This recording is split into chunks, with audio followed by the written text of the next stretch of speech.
l'ambiance valenciennoise avec le club VAFC. Et aujourd'hui, pour parler de l'actualité du VAFC, je reçois 3 confrères de la presse locale, Karine Chirac de Nord-Éclair, Vincent Billet de l'Observateur du Valenciennois et Philippe Guilbeault de la Voix du Nord. Bonjour à tous les 3. Bonjour. Bonjour.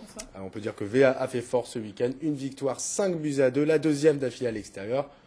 Grosse performance du VAFC.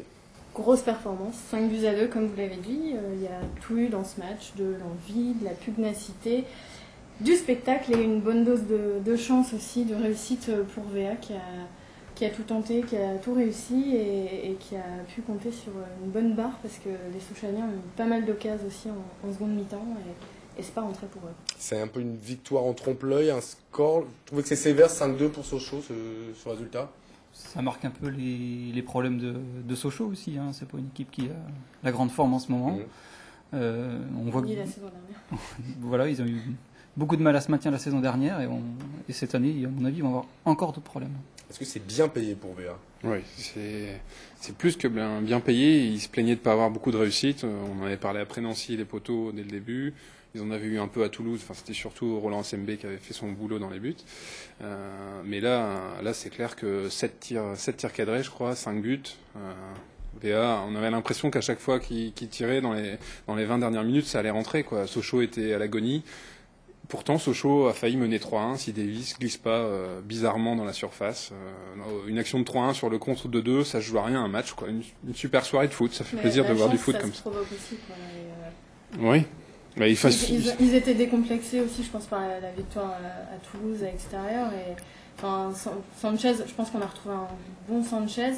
Et il tente aussi, sa frappe, une frappe à 26 mètres. Ouais. Moi, il me semble surtout décomplexé à l'extérieur. Quoi. Ouais. C'est ça qui est. Face à une équipe, on va quand même le dire, qui est de leur calibre, voire un peu plus faible. C'est pas non plus une grosse équipe, Sochaux. Donc, pensez que c'était possible pour Valenciennes. Oui, c'était possible. Mais il fallait quand même 5 buts à l'extérieur, il fallait quand même. Vous avez peut-être un peu de revanche après le match de Boulogne, vous n'avez pas beaucoup de réussite. Et à mon avis, il y a eu une bonne prise de conscience pendant la semaine. Alors, qu'est-ce qui se passe là à Valenciennes ? Pendant 2 ans, on a attendu une victoire à l'extérieur, et là, en 3 semaines, on en a 2 d'affilée. Qu'est-ce qui a changé au niveau des déplacements pour l'équipe valenciennoise Le coach. C'est le coach. C'est juste un problème de coach. Le système de jeu aussi. Ouais. Peut-être en 4-3-3 avec 3 milieux récupérateurs.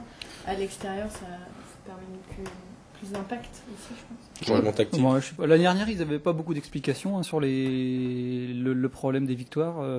Ça se jouait pas à grand-chose. Ils ont fait beaucoup de matchs nuls. Ils n'étaient pas la dernière équipe à l'extérieur.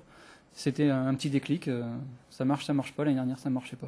Il y a 2 ans, ça avait marché qu'une seule fois. Il faut me rappeler que Montagnier avec Boulogne, meilleure équipe de Ligue 2 en déplacement. Ouais, voilà, il y a une stat. Un petit effet Montagnier. Je crois que Valenciennes aime bien jouer le contre, quoi. Quand on voit leur possession de balle la différence entre à domicile et à l'extérieur, ils sont, je crois, deuxième en possession de balle à domicile et avant-dernier à l'extérieur. Donc ils laissent peut-être plus le ballon, on leur laisse des espaces et ils aiment ce jeu-là, ils aiment bien attendre. Montagnier, son équipe, c'est un 4-3-3 qui se transforme presque en 4-5-1, donc on bétonne, on défend. Ouais. Hein. Je crois qu'il faut pas non plus, et on joue les contres. Il faudrait trouver un équilibre parce que le public attend toujours cette première victoire à domicile. Vous allez y venir. Déjà 2 victoires à l'extérieur et 3 matchs à domicile. Pour l'instant, aucune victoire. Alors ça a changé par rapport à l'année dernière, c'est ça je sais pas, mais moi j'ai peur que ça devienne de pire en pire pour les joueurs. Avant chaque match, ils vont se dire on va leur répéter en plus. Alors à quand cette première victoire à domicile ? Et forcément, il y a un peu de pression, même s'ils vont dire on n'a pas de pression. Il y a 2 ans, c'était l'inverse. Hein. Ils gagnaient à l'extérieur.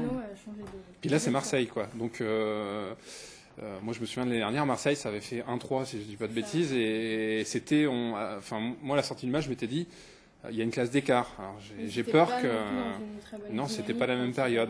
Mais bon, en ce moment, ils gagnent pas à domicile. Ils avaient 7 points l'année dernière au bout de 6 matts. Ils en ont 7 cette année au bout de 6 matchs. J'espère que ça va faire l'année dernière, c'est-à-dire à la trêve, on avait combien 15 points, je crois, à la trêve. Donc il va falloir enchaîner les victoires à domicile. C'est comme ça aussi qu'on arrive à réaliser une bonne saison. Le problème, vous le disiez Vincent, c'est que c'est Marseille qui débarque samedi à Ningesser pour le gros match. On sait par rapport à l'histoire ce que représente à chaque fois ce match à Valenciennes. Mais c'est surtout une énorme équipe du championnat français. Marseille 3e, aucune défaite. Ça va être compliqué pour les hommes de Philippe Montagnier. Ils n'auront pas de complexe, de toute façon. Ils ont la réussite.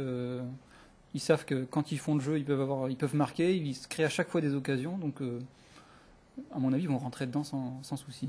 Et puis quand ils jouent contre des grosses équipes, je pense qu'ils jouent sans complexe. Enfin, la saison dernière, ils ont quand même fait chuter Lyon et Paris à Ningesser. Ça booste aussi peut-être davantage que de recevoir sans dénigrer Grenoble ou Bologne.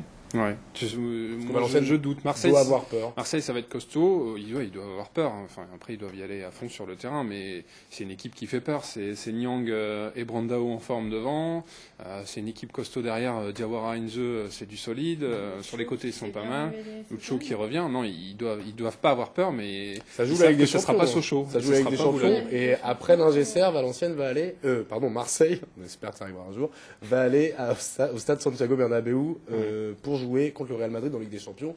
Est-ce qu'on peut penser que Deschamps va peut-être faire tourner un peu son effectif pour préparer ce gros match en Ligue des Champions? C'est possible? Ce serait à souhaiter pour On a vu que Bordeaux a fait tourner contre Boulogne et puis la mécanique n'a pas été déréglée. Hein. Enfin, ils ont un banc tellement énorme. Ils ont de quoi faire sur le banc. Ils peuvent faire tourner aisément.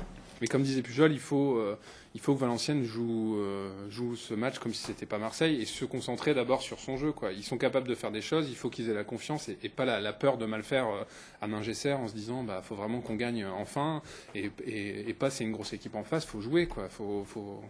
Je rajouterais aussi attention peut-être à l'euphorie de la victoire à Sochaux.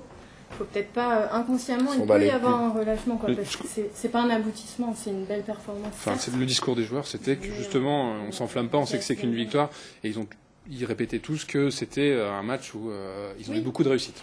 Alors deuxième victoire d'affilée à l'extérieur, Marseille qui se présente. Il y a quand même un point noir quand on regarde les statistiques. Si l'attaque fonctionne bien avec déjà 10 buts marqués, la défense est déjà à 10 buts encaissés, c'est une des plus mauvaises défenses. Qu'est-ce qui cloche en ce moment derrière à Valenciennes, alors que l'année dernière, c'est comme ça que le club s'est plus ou moins sauvé? Ça manque encore peut-être d'automatisme, sur peut-être pas la charnière, mais avec les lignes, les différentes lignes, les replis. C'est peut-être de ce côté-là qu'ils doivent travailler, à mon avis.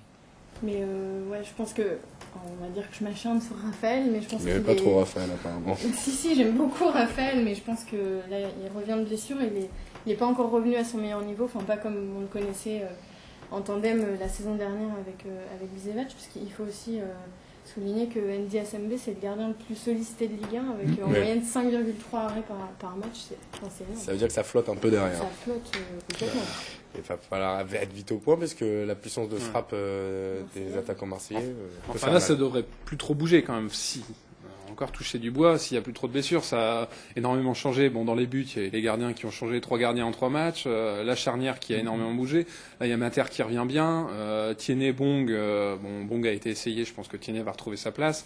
Schmitz, Bisevac, ça a été quand même un des points forts l'année dernière de VA. Donc, une fois qu'ils auront leur équipe physiquement prête, parce que c'est vrai que Schmitz a été handicapé par sa blessure. Ça commencera à devenir costaud, quoi. Gomis en libéraux du milieu. Il faut que ça vienne costaud quand même assez vite. Assez vite, ouais. Le temps, même si ça va, Valenciennes est 13e, 7 points, c'est pas catastrophique. C'est très serré, quoi. Mais c'est très serré. À peu de temps, finalement, du 17e, quoi. On va maintenant passer au grand jeu, le pronostic du match de samedi. Voilà. Alors on avait très bien réussi. Hein. La semaine dernière, on avait match nul 1-1, 1-0. Résultat, ça a fait 5-2. Karine, ce match contre Marseille. C'était impossible à pronostiquer, quoi. C'est difficile à pronostiquer. Votre pronostic pour Marseille? C'est moi qui commence. Allez, on va y aller comme ça. Alors, j'ai le droit de pronostiquer une défaite de Valenciennes ou... On va pas vous jeter des pierres, vous inquiétez pas. Ça peut paraître logique. Allez. Une défaite de Valenciennes? 2-3. 5-2. Non, je plaisante. Pas 5-2, mais on va dire que Valenciennes va faire sa première victoire à domicile et ils vont gagner 2-1. Optimiste, Vincent. Ouais, il faut des fois, ça change. Je vois des buts. Ouais. Allez, 2-2. 2-2. Ouais, voilà. Moi, je vais dire, allez, je sais pas, 1-1. Voilà. Aucun risque, aucune prise de risque. On va pas trop s'enflammer, ça va encore faire 2-5, comme ça, ce serait bien. Et pour Valenciennes, cette fois-ci. Merci en tout cas d'être venu sur ce plateau pour parler du VFC. On croise les doigts pour ce fameux match. Il va y avoir du monde, hein. C'est quand même l'équipe, l'ennemi juré, on va dire. C'est guichet fermé, a priori. Ouais, mais guichet fermé aussi la saison dernière. Donc c'est un des rares matchs qui attire à chaque fois la foule. On sait pourquoi, c'est l'OM. Merci à tous d'être venus et à la semaine prochaine. Merci.